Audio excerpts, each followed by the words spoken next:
Hello everyone and welcome back to my YouTube channel with another useful and informative video. So guys, in this video I'm going to show you how to fix iOS 27 stuck at update requested. So guys, if you're trying to download and install iOS 27 but it is stuck at update requested and it is not being updated, here I will show you how can you fix it. So guys, for that you have to simply watch this video till the end.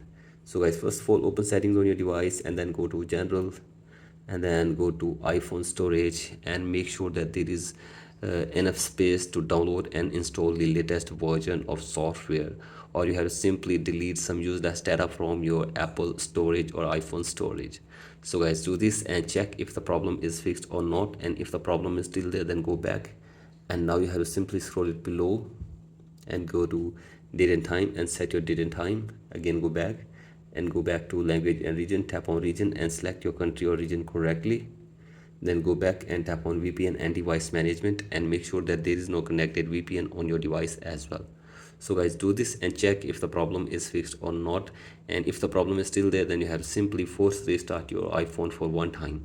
So guys, for that, press and release the volume up button and then down and keep holding the power button until your device force restarts. So guys, do this and check if the problem is fixed or not, and if the problem is still there, then you have to simply open settings again and then go to transfer reset iPhone, tap on reset and reset network settings of your device for one time as well.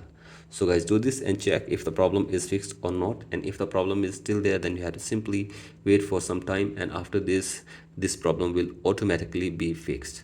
So guys, that's it for today's video. Hope this video helps you. Please like and subscribe to my YouTube channel as well. Thank you.